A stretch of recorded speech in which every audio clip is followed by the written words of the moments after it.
We are now 10 races into the Challenge Series Championship, and the North American Auto Club makes its first visit to its home, the state of New York and the New York Autoring. We start with a bit of a controversy brewing, with Kirk Jones coming under fire for using the past champions provisional so liberally to qualify for 6 of the first 10 races of this season, with the only races where it did not come into effect being Las Vegas, where no one failed to qualify for starters. It was a 40-car field and 40 cars entered. Pikes Peak, Calgary, and this weekend here in New York. If he wasn't the only one benefited this weekend, another champion, Matt Henley, made use of his own past champions provisionals to start 39th tonight. All of those provisionals, which have knocked Tegan Robertson, Allison Smith, and Kevin Daly only on this race, have led to these complaints. But at the same time, to have a silver lining about it, David Tyner and Paul Overton also came into the defense of their own rookies, who have had a hard time when faced off against this rule, as Allison Smith and Chris Endicott have been DNQ'd repeatedly. Endicott much less now that he got into his grips with the car, but not everyone gets into grips with the car that early, so Allison Smith still suffering. And this is a discussion that is no doubt gonna extend itself across this summer, which we are fast approaching.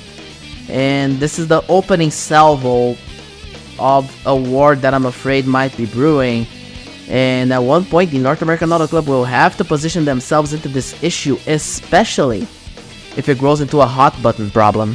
The massive crash in Road America involving Caitlin Richler and Kevin Daly led to the new series race director, John Hanrahan, to grab a few of the drivers involved in adverse incidents last week for a quick talk on the hauler at the start of the weekend. Then he also talked to Rebecca Pellerin and Charlie Faulkner after the race in Road America and this weekend as well to, just walk through what happened with them under caution. And then he talked to the whole field on his first drivers meeting as a race director.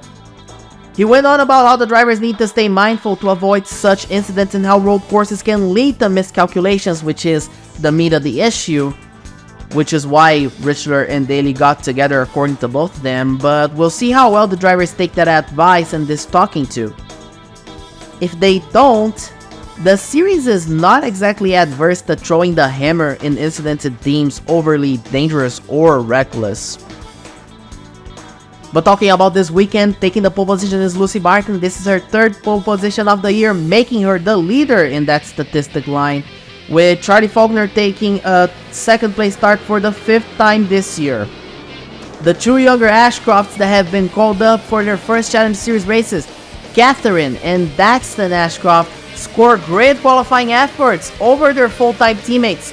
Katie starts in 3rd, Dax starts in 7th, while Boyd Abbott starts in 20th, and Thomas Tucker had to use his provisional starting in 40th place. That's gonna be a little bit of a mess to deal with. Those two younger Ashcrofts are good, and we do know that the Ashcrofts are so good at superspeedways, it's been suspected they have been nano-augmented to seat air. But let's keep it easy. They have been traditionally better even before nano-augmentation existed. Demi Barton starts in 4th. Joey Anderson already gets his first qualifying bonus points in his second start by qualifying 5th, while Kate Taylor and Lee Schmidt close the top 8th. Failing to qualify, we got 9 cars. Tegan Robertson, Allison Smith, Kevin Daly, all 3 knocked out by provisionals. Adam Patterson, Craig Butler, who had that terrible hard hit last year on the backstretch. David Lamar, Creeper Stevenson, Rick Lewis, and Joyce Clements don't make it on time. We're scheduled for 90 laps, so a bit over 200 miles, and we expect pit stops around 23 to 24 laps, which means you can stretch to 26 or even 27 laps if you're good at it, meaning at the very minimum is a 3-stop race that could reach into a 4-stopper. As always, the New York Autoring is a 2.25 mile length track, banked 33 degrees on the turns, 18 on the tri-oval, 12 on the backstretch. One of the highest banking averages available in this series and in the United States. Warm night here, 80 degrees to the number, but clear skies, Dry weather couldn't be more perfect. Let's get this show on the road. Lead the field of the green is gonna be Lucy Barton. She has 2 wins this season, looking for the 3rd one. Green flag is in the air. Charlie Faulkner looking for his 2nd win of the season. We got 2 rookies on the 2nd row. Tammy Barton, Katherine Ashcroft, then Joey Anderson in the 3rd row, getting already his first bonus points. The 5 bonus points for starting in the 5th position. As they already get to turn number 1, Kitty Ashcroft on the inside with some help from Anderson. As they round out turn number 2, she already takes Lucy Barton to the outside. Anderson's having a look on the inside as well. Tammy Barton might have a look there too, but it's not gonna be enough. The 66 is gonna keep some daylight between herself and the 03, and that's gonna be your top 2 coming out of turn number 4. Joey Anderson already leaving a very good impression right out of Road America and into the New York Autoring. Let's see what happens through the rest of the season. He's tapped to drive that car for the rest of the year. Tammy Barton leading the Rookie of the Year challenge so strongly that it's looking pretty hard to unseat her. Only a catastrophe would take her out of that lead, and she's hanging on against the Daxton Ashcroft and Alexis Wyman running pretty well there inside the top 10. As you see the field shuffling and reshuffling, Barton's gonna have her go at the 1st position with some help from her sister on the inside of turn number 1 at the start of lap number 5. Coming out of turn number 2, she's gonna have the nose ahead, and she's gonna clear the 66 by the time they get to the back straightaway. Contact there between the 52 and the 06. As you watch it on your screen, riding alongside Ibiki Murata in the 52, she tags the rear end of the 06 of Athena Whitley. Whitley gets it together, gathers it back up, and brings it back right in front of Murata. Neither of the 2 lose positions. As Lucy Barton's gonna use the draft of her sister to switch, and she's gonna take the lead back. Tammy Barton's not gonna lead the lap. Whitley's actually gonna have some push to run in 3rd place and already go for 2nd and already go for 2nd place. Contact! Kate Taylor, Hibiki Murata, they get together. Somehow, this doesn't end as a big one in front of the whole field. Daxton Ashcroft has to back up, and this is gonna split the pack into multiple smaller packs. Joey Torkson's gonna find a way to join the top 10 and keep advancing through, with Corbin Dempsey pushing him as well. Joey Anderson ends up falling out of the top 10. You see a 4-car fight for the lead 7 laps in there. The 2 Bartons, Athena Whitley and Kitty Ashcroft. So 2 BMWs and 2 Fords in the top 4 positions. 5th place back there, it's Kate Taylor running in 5th. Him and Corbin Dempsey are gonna catch the top 4, make it a top 6 pack for the lead. Then you have Hibiki Murata running 7th, and back there I see Riley McKee and the 22 and the 85 of Charlie Faulkner. Becky Pellerin already working her way forward, currently running in the 21st position. Daxton Ashcroft dropped to the 20th spot together with Alexis Wyman. Kirk Jones in the back of the field, fairly slow. He lost the draft early, and it's just a bad start. Corbin Dempsey now running in 2nd place with a push from Kate Taylor, trying to pass Athena Whitley, who has led her first career lap in the North American Auto Club Challenge Series. Both Bartons are there close to the top 5, fighting with Riley McKee running there in the 6th spot. A little further back, you have Ibiki Murata, Daxton Ashcroft working his way back forward with the 46 and the 22 just a little bit ahead. Warren Majeski has worked his way to 15th place, running fairly well. The Torkson Racing team has been very competent on super speedways, and Majeski is putting at least a very good performance early. By lap 13, you have Ryan Faulkner, Kendra Brittany running there as well. Further back, a group that is hanging behind, you have Chris Endicott, the 15 of Brett Finley, 79 of Ashley Jolly, and the 71 of them right. They're just like not engaging the battle, for lack of a better term. Corbin Dempsey now takes the lead, and later on, you see how Kate Taylor is gonna try to have a go on his own for the first position. Riley McKee there trying to look to make a 3 wide, too far. Taylor's gonna take the lead.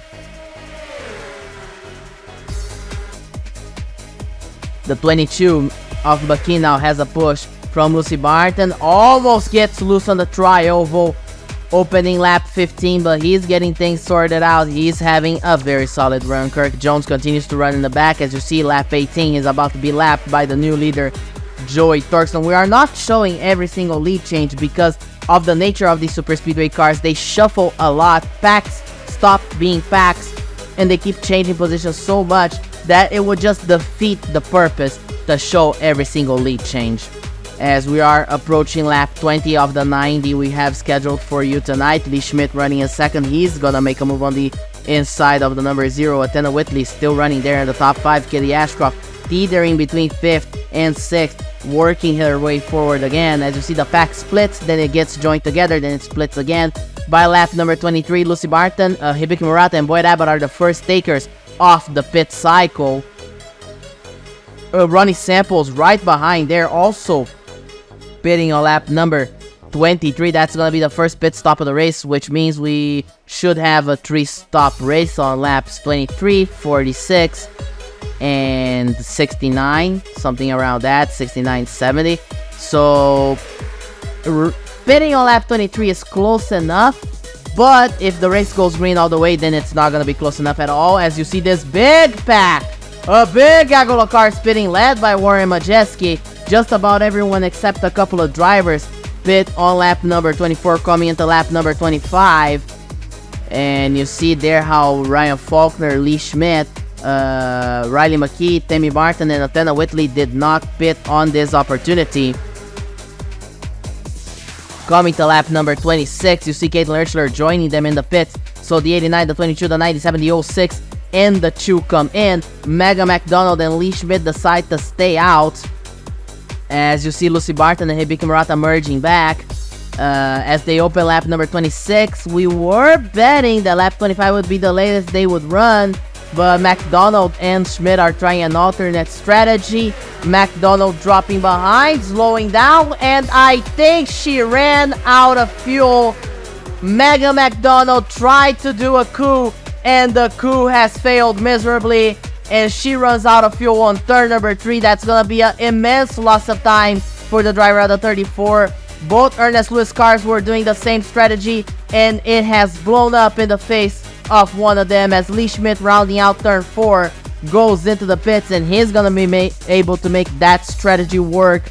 He's around 1 lap ahead of the field that pitted, and he's gonna merge back. You're gonna see how he merges back as you follow Ryan Faulkner in the 89, Corbin Dempsey in the 81, and Warren Majeski in the 1. That's your new top 3 of the race as we come to lap 27, cycling out this pit cycle. The 43, if you were able to notice, is leaving the pits now, so he's gonna be in 4th place, gonna drop a few more positions, but he's gonna be together with the pack.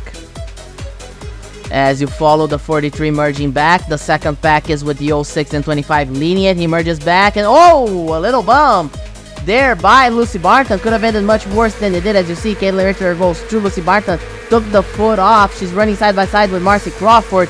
A little love tap to the 43. Could have been much worse than it was, as Warren Majeski now takes the lead, about to lead the first lap of his North American Auto Club career. Not if Ryan Faulkner has anything to say about it. Ryan Faulkner is going to try to make the move on the inside of the tri-oval. He does not have enough. Warren Majeski leads his first career lap. Daxton Ashcroft now running in 29th place, trying to work his way forward. Kendra Brittany comes down into the 6th, and this is going to be the first caution of the race as the 6 slides down with a lot of damage. The 26, not as much damage, but it is a car that is now hurt, as you see the rest of the pack approaching.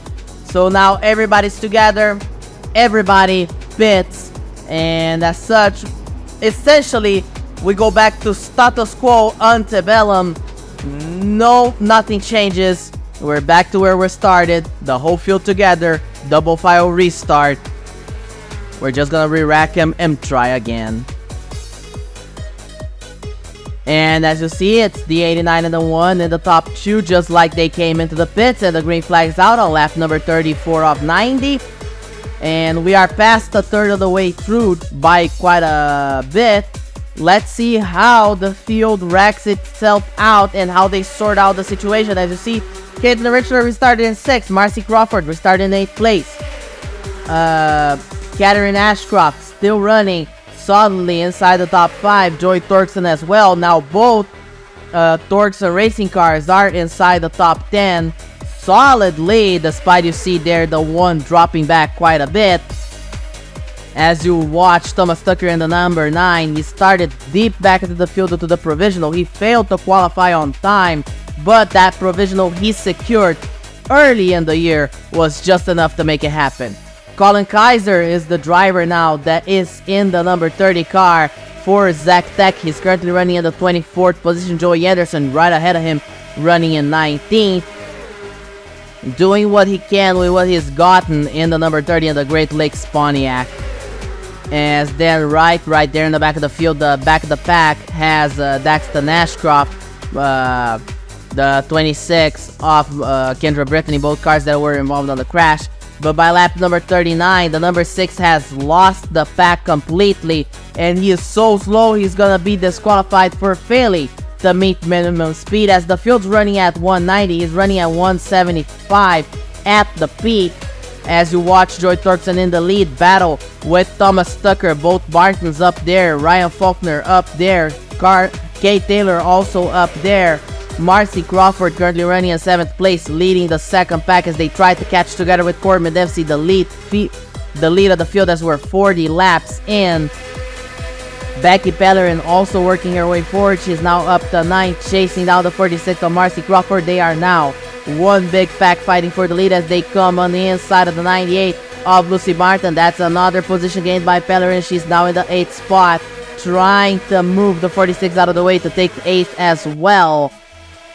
Take 7th as well, as we're now 44 laps in. Thomas Tucker now stuck on the outside as Kay Taylor and Ryan Faulkner take the 1st and 2nd positions. Faulkner now takes the lead. Torkson's gonna take 3rd together with Martin. And the 9 continues to drop back as we reach the halfway point, lap number 45.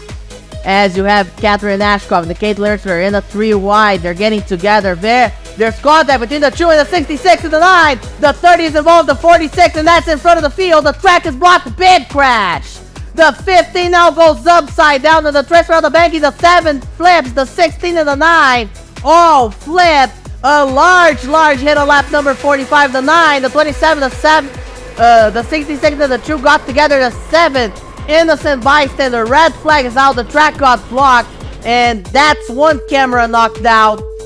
And the number 7. And as you watch the 30, right in front of that, the 9 drifted down into the 66, who kept giving him space. His teammate kept giving him space until she made contact with the 27 of Becky Pellerin and the 2 of Caitlin Richler. Richler and Pellerin were able to miss it, but the 66, 9, and the rest of the field were not. The 7 was almost cleared as you ride with Joey Anderson, so both Zach Tech cars are involved in this and are with damage. You ride with the 15 of Brett Finley as Marcy Crawford rears right back in front of him.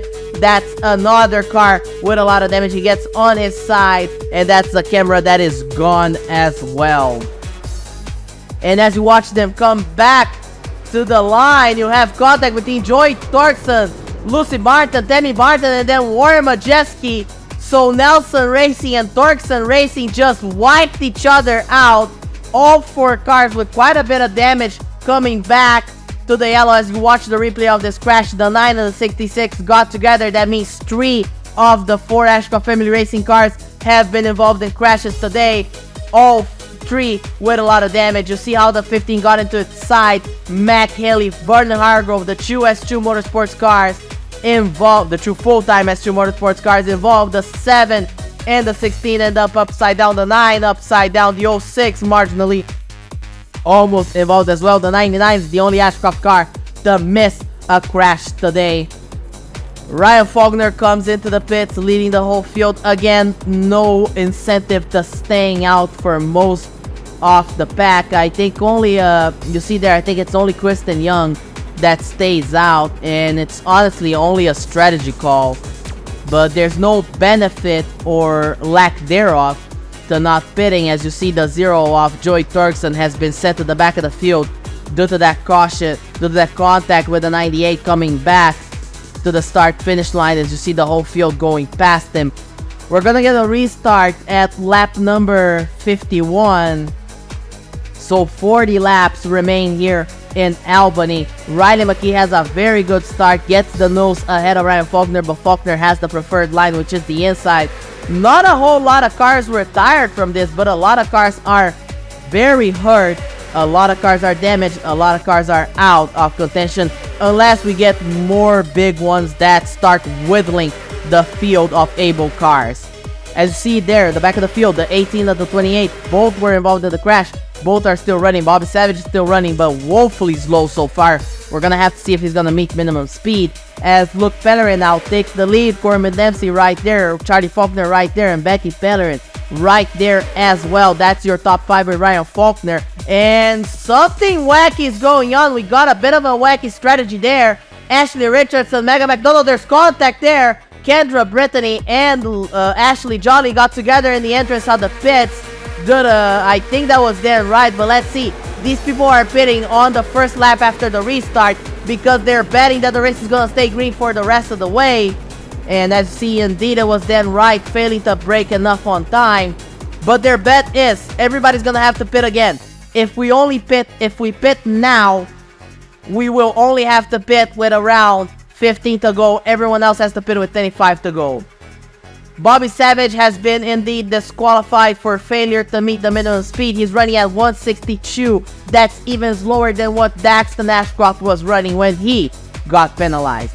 Kendra Brittany, due to that damage, she ends up losing a lot of time, so she's gonna get lapped by the field. She's gonna get to be able to keep up with the pack though. So despite the damage, that's not hurting her as much as it's been hurting other cars. She's gonna be able to keep up with the pack and even play some spoiler as she lets the 88 lead away. That creates a gap and that slows down the rest of the pack, which means that you have now this 9-car pack closing the top 10, trying to catch the 9, which is a good thing for them. As she's dropping back further and further, Kate Taylor washes up. Contact with the 26. That's the second caution Brittany has been involved in. Charlie Faulkner, Riley McKee involved. McKee has no damage. Charlie Faulkner gave a couple of bumps to the safer barrier on the inside. And if the 26 was already behind the 8 ball, she's now screwed up. Couldn't have been a worse run for Kendra Brittany, a driver that cannot afford to have a bad run like this when she's fighting for Rookie of the Year with Tammy Barton. Riley McKee takes this opportunity to go into the pits. He pits on lap 56 to 57, so 30 laps to go. That's maybe not makeable on fuel, but we're gonna have to see what happens. He's gonna have to save a lot of gas to make it to the finish, but we'll see what's gonna go on as Luke Pellerin leads the way. But regardless of what happens, Riley McKee is on the alternate pit strategy to the 58 of Ashley Richardson, who is on the alternate pit strategy to the rest of the pack. The pack pitted on lap number 46. Ashley Richardson on lap 51. Riley McKee on lap 56. These are 3 distinct strategies, 3 distinct packs, 3 distinct groups. This is gonna be something to look forward to on the next few laps. Kirk Jones, he lost the pack on the start of the race, but that actually came to help him because he missed the first crash, then he missed the big one by staying out of the pack, and now he can actually keep up. As you see, Dan Wright actually gets to finally pit for that contact with Ashley Jolly as well. So while the drive-thru is for the jump to restart, they will not penalize him for that contact on pit entrance because he's already serving this penalty. In the meantime, Luke Pellerin, Ryan Faulkner, Kate Taylor, Caitlin Richler, and Becky Pellerin fighting for the lead. Faulkner is going to take the first position. 29 laps to go at this point. Lap 62 of 90 scheduled. And both Luke Star cars having a good run. Mega McDonald recovering what she lost. She's now in 25th place, trying to get back into the lead pack, but at the very least, she's still on the lead lap. Joey Anderson right there in 26th, having a very solid run as well.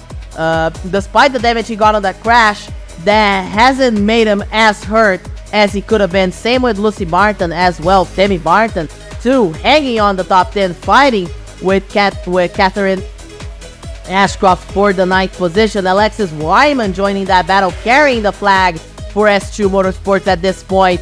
Riley McKee continues to run inside the top 10 with the alternate strategy he's trying to make work, with Attena Whitley in the 06 running very well inside the top 10 as well. Then right after that drive-through is gonna be lapped under green by the leaders. He's been lapped by the 27, who's now in first place. He's gonna get lapped by Caitlin Richter, who's running in 5th, and Luke Pellerin, who's now dropped to 6th. While you look at the top 4, you see 2 Luke Star cars, 2 Faulkner cars. These 2 teams haven't been able to get away from each other, but the best example were in the races at Fontana, Pikes Peak, and Milwaukee, where the battle for the win was essentially between those 3 cars, between 3 cars out of those 4. Ryan Faulkner in the 89, Charlie Faulkner in the 85, Rebecca Pellerin in the 27. In Pikes Peak and Milwaukee, Becky Pellerin has won over Charlie Faulkner on a 3-lap shootout. At Fontana, Charlie Faulkner beat Becky Pellerin and Ryan Faulkner for the win. Ashley Richardson currently running in 28th place on her alternate pit strategy. Luke Pellerin has gotten to the 2nd position, but he bails to the pits with Kate Taylor and Caitlin Richler. They pit on lap number 71. They will no longer need to pit for the rest of the race, provided we don't get a green-white checker. Then it's more questionable. But Attena Whitley, Tammy Barton, Joey Anderson also picked the pit, coming to lap number 72. Joey Turkson as well, changing the tires on the number 0 car. While coming to lap number 73, you see Faulkner, the Faulkners, and Becky Pellerin come in. Riley McKee stays out. That's gonna be an interesting run to see, because he's on an alternate strategy. He would only need to pit 10 laps later than everyone else, so with only around 5-6 laps to go, and that's enough to build a very hefty gap due to the time you spend on that extended apron that you have in the New York Autoring. So look at what Riley McKee has done. He has lapped all the way up to the 88. Remember, Luke Pellerin was leading together with Caitlin Richler. Caitlin Richler changed only 2 tires. She comes out in front of Luke Pellerin, right ahead of Riley McKee. Ashley Richardson, another car that hasn't pitted yet, she's keeping her own strategy in check. That own strategy might actually help her if we don't get a caution. As you watch McKee leading away, he's now chasing the 2 off Caitlin Richler, who we have heard that they might get married on this off season. They have been dating for a couple of years now. They've been together, one of the most noticeable couples in this series, and the relationship hasn't actually tempered their skills at all. Caitlin Richler won a race last year. Riley McKee has been on the fight for multiple wins in the last couple of seasons. As you saw, Ashley Richardson bailed. Alexis Wyman running in 2nd place, still carrying the flag for S2 after the crash wipe, after the big one wiped out the 18 and the 28. Let's see what she can do with it. Becky Pellerin currently running in 5th place. Ryan Faulkner running in 4th. As you watch on your screen, back there is the 22 of Riley McKee. McKee leads away. He is gonna try to put the whole field a lap down. Not if Luke Pellerin has something to say though. He forces his way through the inside. The 22 is working towards saving enough fuel to keep himself going well. So it isn't a bad idea to let him go and just run at the back of this group and save fuel. Bit even later than you would have already. Ashley Richardson is gonna fall a lap down. She's now in 24th place after pitting. So that strategy might not end up working if they don't get a green-white checkered. Same might happen to Megan McDonald, who also took that strategy and it's trying to make it work. She's gonna come out in front of that 2nd pack that is being led by the car that is running in 2nd, Alexis Wyman. So McDonald now running in 23rd place with 15 laps to go. And now Ashley Jolly comes in together with Dan Wright in the 71. And then Lexi Wyman comes into the pits from 2nd place on lap number 78, coming to lap number 79. So 12 laps to go for the number 8. And she's only gonna do a fuel stop, try to minimize the time she stays on the pits. If that works, she could pull a coup over Riley McKee, but McKee still has a very large gap to Wyman, and he's staying out even further as we're gonna open lap number 80. He still has the 2 and the 25 together with him. and then the 27 and the 89 as well. So they're keeping steady, they're keeping on, and they're holding station. The 22 hanging on very solidly, and he now bails to the pits with only 10 laps to go, coming to 9 laps to go. And Riley McKee is in the pits now. He's gonna try to make as much time as he can inside the pits as to not allow Richler, Taylor, Faulkner, Bellerin, and the other Bellerin to take the lead from him. As you see, they're gonna come around, open 9 laps to go for themselves now. Caitlin Richler is running in second. Let's see where the 22 comes out. Doesn't appear in the merge line, so he might already have merged or in the process of merging.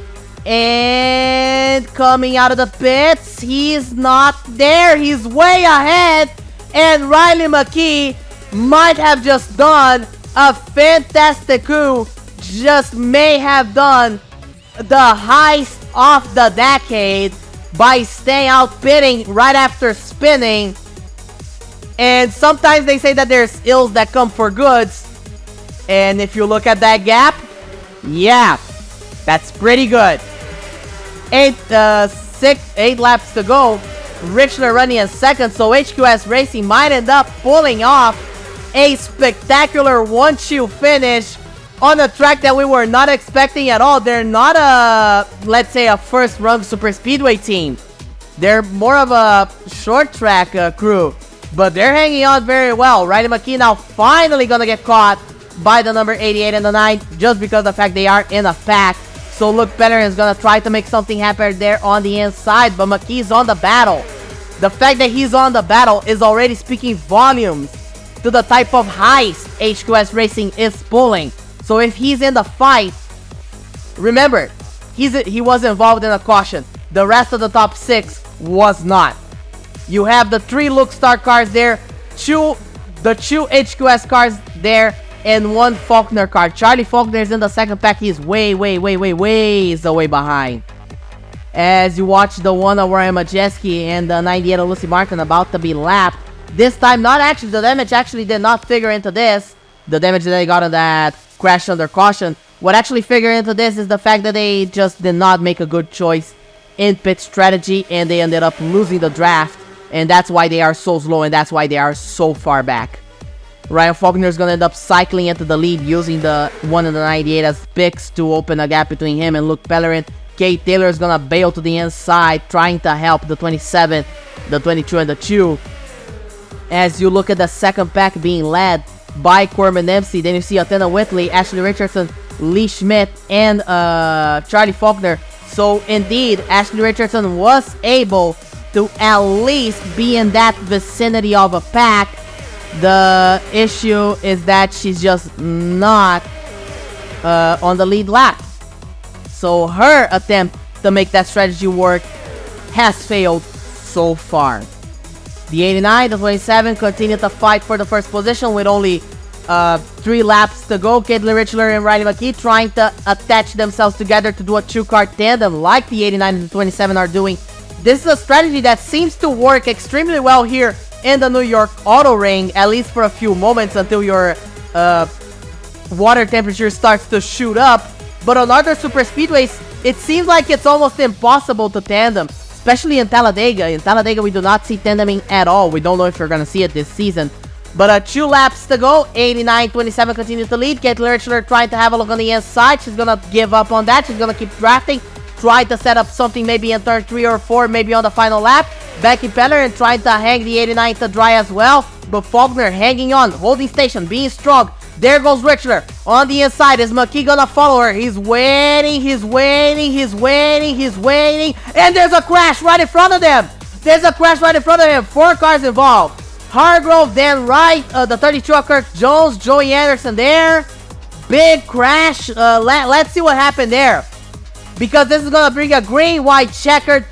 Joey Anderson ended up slowing down quite a bit, and then the 32 dove into the 71. They all make contact. That's the first crash Kendra Brittany misses, and Vernon Hargrove hits the wall. And on the banking transfer, the 32 of Kirk Jones ends up hitting that one square up, and he ends up flipping as you ride together with him He comes up, he spins around, and when he comes down, that banking transfer ends up propping him up, and that's another camera loss.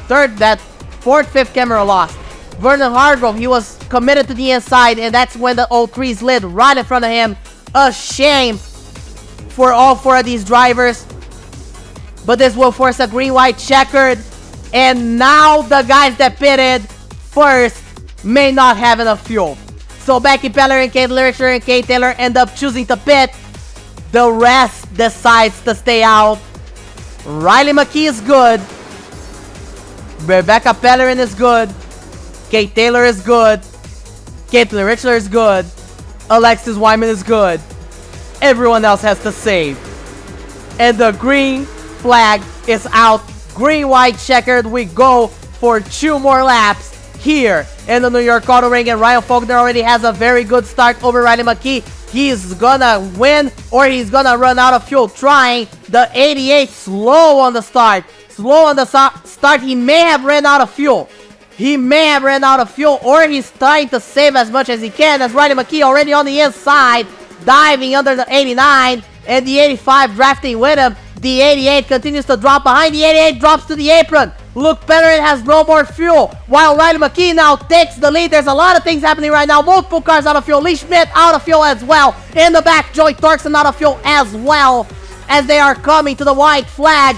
Roy Majeski out of fuel as well. He did not pit. And Ryan Faulkner, Charlie Faulkner pit. Lucy Barton pit. Tammy Barton pits as well. And there's trouble back there.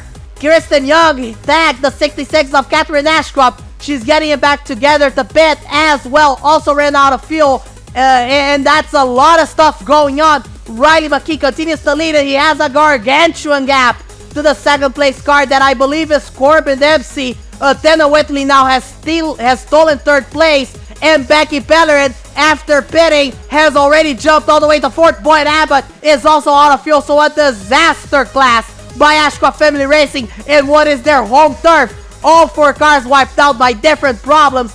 Coming to the finish, Riley McKee is gonna pull the heist of the century, and Riley McKee wins at the New York Autoring. We're gonna have to take a second look at that finish, because coming out of turn number 2, you see Luke Pellerin there coming into the back straightaway, and he runs out of fuel. He peels off. The 0 peeled off before. The 43 then peels off as well, and those 2 ran out of fuel. You look at Joey Turkson, also done with no gasoline, from 10th place. Then you're gonna see what happens there with Kitty Ashcroft and Kristen Young. The 66 ends up running out of fuel. Despite the damage, she was running in 5th place. So an impressive recovering run from the 66, and then she gets hit by the 33, who was missing the number 1 coming in. The 33 spins around, gets it back going, so there was no caution thrown for this. And then coming to the finish, Becky Pellerin and Athena Whitley fighting for the first position. Chris Endicott there in 5th, and Becky Pellerin is going to be able to beat the 63 at the line to finish 4th, and Ryan Faulkner is going to have to settle for the 9th position.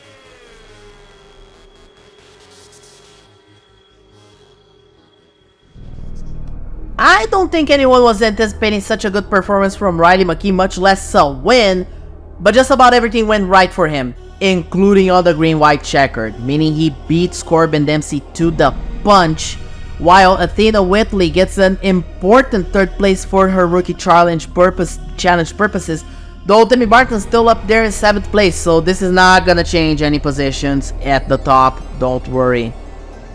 Rebecca Pellerin finishes ahead of Ryan Faulkner, the objective she had informally set herself for tonight, which would have been hard to achieve given the nature of the beast, yet she got it.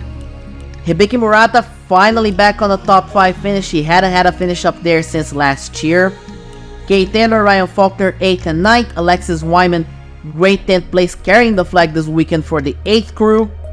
With these results, some gaps are starting to get bridged. Corbin Dempsey is now only 30 points behind Ryan Faulkner, a gap that would have been closer if hadn't Faulkner led the most laps tonight, which gave him a 10-point bonus.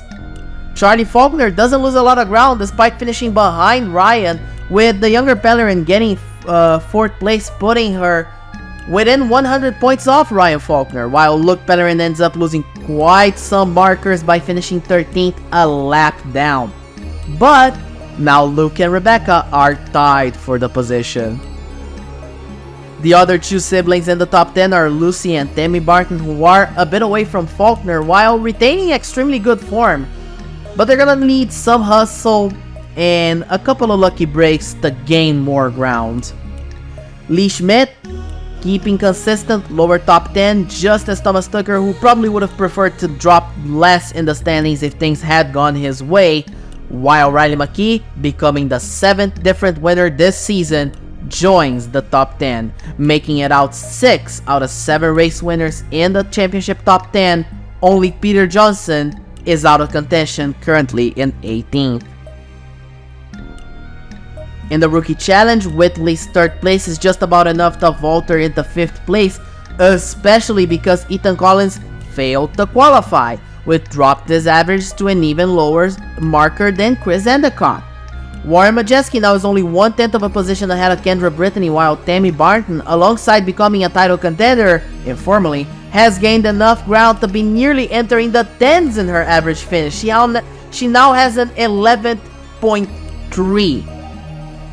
If she continues to deliver in that regard, we could be looking at another rookie champion to join the ranks of Mac Henley and Marcus Stanton.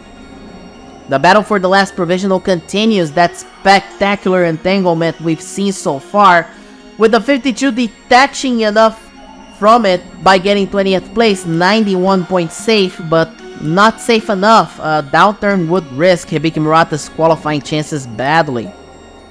Torxon Racing now holds the bubble spot after the 55 was absent in this race, which shifted a few positions, with Zach Tech almost getting that provisional back through the efforts of Joey Anderson on both weekends, while the 30 team now falls behind 30th place, though through no fault of their own. It happens. S2 Motorsports, Kirk Jones, and Triumph Motorsports are starting to work towards making that gap even smaller, and that's going to be very interesting to follow, as the next race is a wild card. We're going to Bristol, Tennessee, a track in the middle of a surface change, to have the Ammunition Volunteer 200, the first of 3 dirt track events this season. It's gonna be fun, it's gonna be interesting, it's gonna shuffle the championship, and we hope you're there to see it. Stick around.